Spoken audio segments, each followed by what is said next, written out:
we have the semi-final pairing. So Tottenham take on Bodo Glimt, and then Athletic Bilbao take on Manchester United. But the big news was that game was as dramatic as it gets. Olympique Lyonnais and Man United, 9-goal thriller. In the end, Man United needed to score 3 goals in the space of about 4 minutes to be able to win the game. So Bruno Fernandes, Kobe Mainoo, and Maguire scoring the goals in extra time, basically to win it. Lyon went down with a red card. Corentin Tolisso getting sent off, and then after the red card, Lyon went up by 2 goals, which is crazy to me. Because you see, Man United started the game very, very well. Which was exciting. They don't usually do that. They don't usually went do up 2-0, I believe. Yeah, 2-0. And that first goal was a team goal from Azuari to Bruno Fernandes to Garnacho. But can you give my captain his flowers before you do your analysis? When I get to him, I will address him. Thank you very much. Then from Bruno to Garnacho, then it's a very intelligent cutback, and that was it. And Dalot, a long diagonal from Maguire again. I think it was Adam Maguire or Casemiro, where he manhandled or he bullied the PSG left back and then slided the ball into the back of the net. Then, tactically, United, in my view, do have a very, very good coach. Look, in that second half, Ruben Amorim did something. He acknowledged the fact that Man United were 2-goal up. So when they came back, there was no need to be very expansive. He built a proper wall within the system that he was playing, and virtually made life very uncomfortable for Lyon. And in doing so, United had 2 other chances. The Garnacho one, where he ran all the way, dribbled the guy, and sent it straight to the goalkeeper. Only God. Somebody was saying he did the hard work, but when you look at the replay, no, he should have finished it. Nobody there. That chance XG was 0.8. He did all the difficult work and didn't finish, and decided not to score. Then there was another chance. They flopped it. And the moment PSG scored that goal, but let's say this. I believe Tolisso should have been shown the red card before he even scored that goal. There was an incident involving him and Bruno Fernandes where he was never going to win the ball. He went through the back of Bruno Fernandes, and the referee awarded the foul to Manchester United, but refused to show him the second yellow card. And Tolisso, knowing very well that he should have been sent off, he rather stayed on the ground as if he has been hurt. And that, I don't know whether by rolling the referee accepted that, but it was a clear foul. He managed to do that needed a second booker. If he had not been shown the first yellow card, he would have been booked for that. So he did. Then, out of nothing, Lyon just scored. A ball typical of Man United against Everton. They had a chance to clear the ball. They didn't clear the ball the first time. They had a chance to clear for the second. They did. Then the ball was just bouncing in the air, and then somebody headed, like I said, headed, and somebody headed. What sort of goal was that? But you could clearly see that the moment Lyon scored that first goal, that made it 2-1. The second goal was always going to come. Then the United team started panicking. It is at this stage of my United games that is where players like Casemiro, players like Bruno Fernandes, players like Maguire. If Delete was in the game, he's young, 25, but he's had so many of such situations. This is where this thing lack proper characters. Character who would have calmed the nerves of everybody. We are still in the lead. Keep doing the very good thing. And then we all know we're coming to come at us. And then we'll go and punish them. But all of a sudden they just dropped. People are not saying that second goal that United conceded. Go and watch the game. When the ball was crossed from the floor, there was a defender dodging the ball. Who was that defender? Harry Maguire. The ball came directly. All he needed to do was to head the ball out. Then you saw him dodge. He dodged the ball. Nobody's saying that. And I was like, Paddy, for real? Really? Maguire. The United considered. Look, the moment that goal went in, which meant that they now had to abandon that tactical shape that Amorim has given to them. You could clearly see that life was going to be difficult. Now, Lyon now got the second yellow card I think about 3 minutes to the end of the 90th minute, Tolisso, captain of the team, I don't know whether that can be described as being stupid on his part, because who was carrying the ball? Yoro. What is he going to do? Not dangerous. Not dangerous at all. And there was a defender coming across to cover him. You just foul him. Let your team down. Now, Nketia, this is where I am so confident that if Sir Jim Ratcliffe and the people owing Manchester, if they can back this manager, I think this manager, from the way he speaks, from the way he does his thing, will have a strong willpower and change the fortunes of Manchester United after Alex Ferguson has left. Why am I saying so? When Lyon took the lead in the first half of extra time, I was asking myself, what would I do if I'm the manager? But everybody go watch the clip again. When the referee blew the whistle, the camera just fell on Ruben Amorim. He had his clipboard on the turf, and you could see him arranging his cones or his marbles, magnetic marbles on the clipboard. And when the United team came, he didn't tell them anything. He just changed the positioning of every player in the team. I was not there. I was watching, but I could clearly see. And the moment the second half of the extra time started, I saw that Maguire and Casemiro were no longer in their position. They were extra bodies in the box, because there was United at the time was playing with no recognized striker, and the two very effective headers of the ball needed to be in the box. Unfortunately, they conceded. Now this was Lyon undoing. After the game, I had a chat with our former colleague Nathan Kwao, and we were going to, and he was asking me, Coach, what do you think was the undoing of Lyon? I said, look, 3 things. They over-celebrated the goal. They thought at 4-2 it was done. It was done. There was no way. 4-2 with like 8 minutes to go. Yeah. It was done. They were playing better. They celebrated the goal. 2, they forgot that they were a man down at 4-2. 3, they forgot that they were indeed the away team. And this was Old Trafford. Yeah.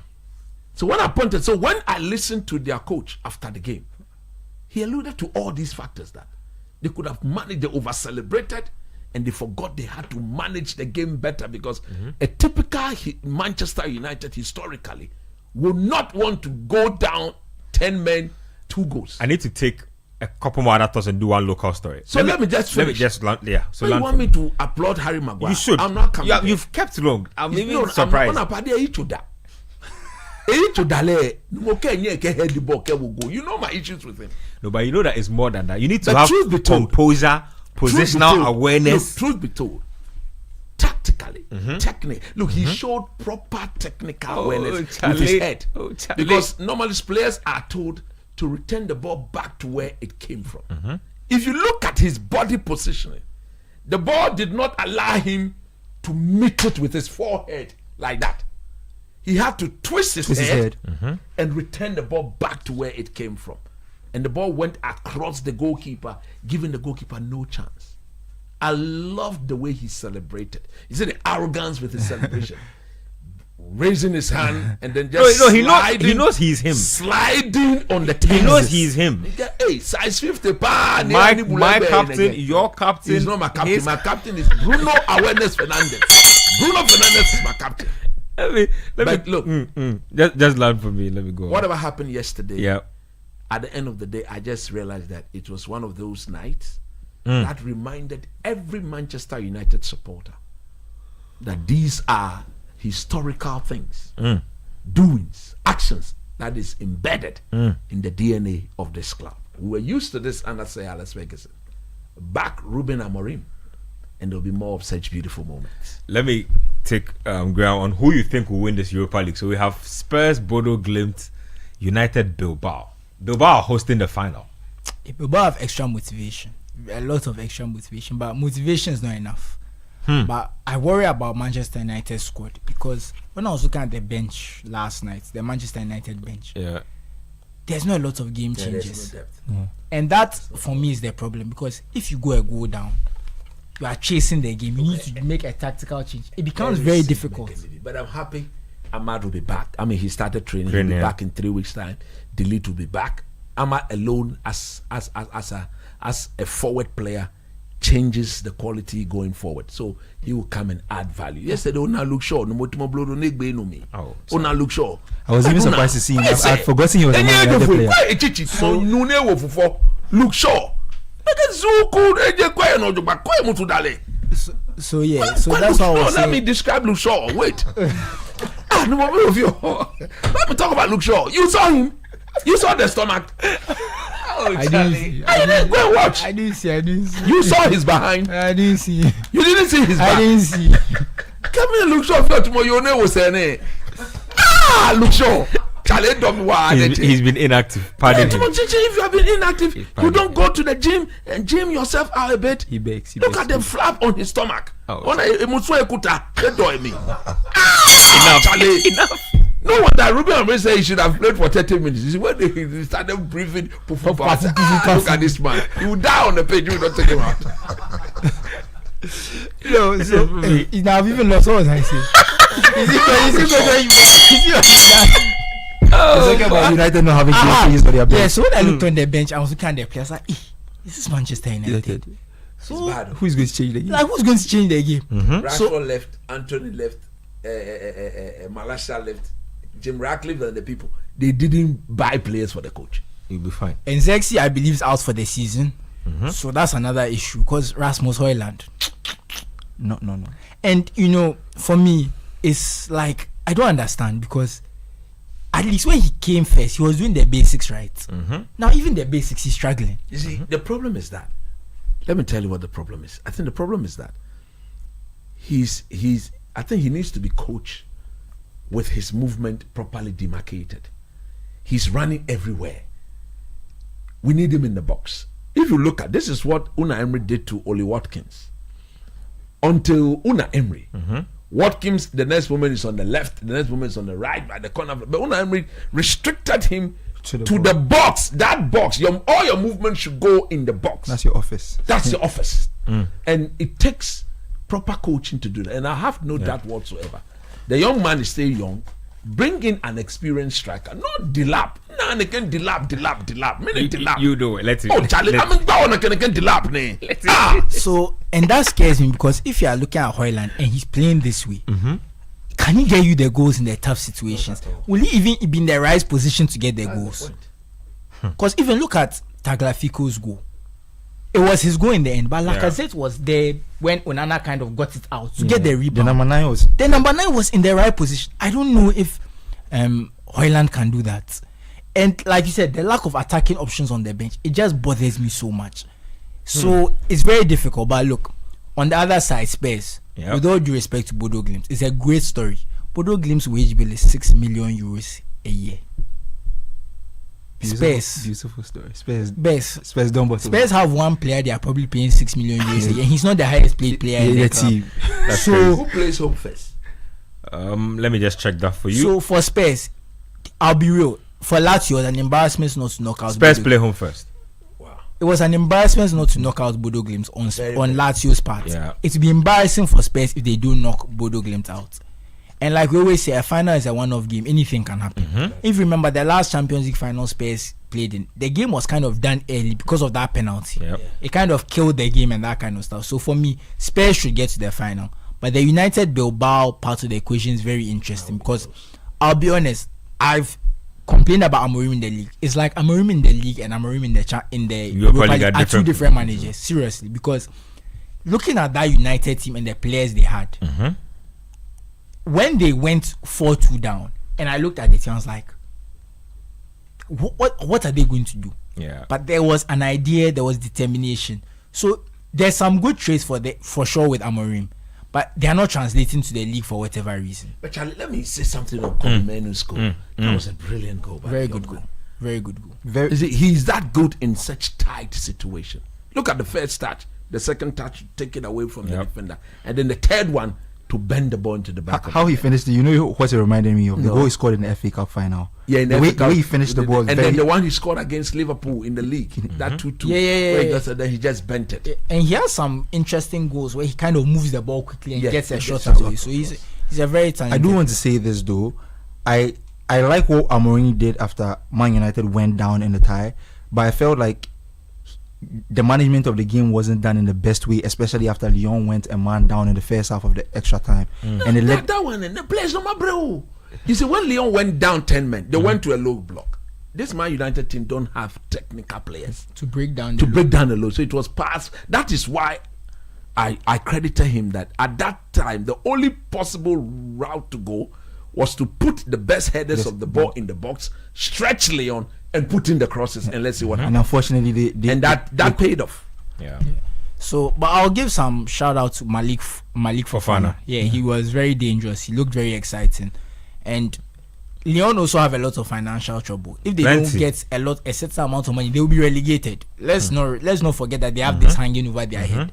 So there's a lot of interesting players some teams could be looking at for sure. But I think Lyon to also mismanage their side. I think there was going forward to apply. Coach said you shouldn't throw it away in that situation, even with 10 men. It was very disappointing. And for the United Bilbao tie, I think if United get a good result in Spain, they can knock them out. But if they don't get a good result in Spain, it will be very difficult. They cannot lose in Spain. If they lose fundamentally, if they were to lose in Spain, it should be a close defeat. 1-0, 1-0, 2-1. But if it is a difference of 2, I don't see how they win. I don't know about those of you who have not been watching La Liga games, but you are in for a surprise or two as far as Bilbao are concerned. They are a good team. They are very good team. Underrated. They are fourth. Underrated players in that mix. They have lots of technical players. Think of off the top of my head, I think it's Ohio Sunsets. I think that's he's been fantastic this season. That's the striker. He's an attacking midfielder. He's their number 10.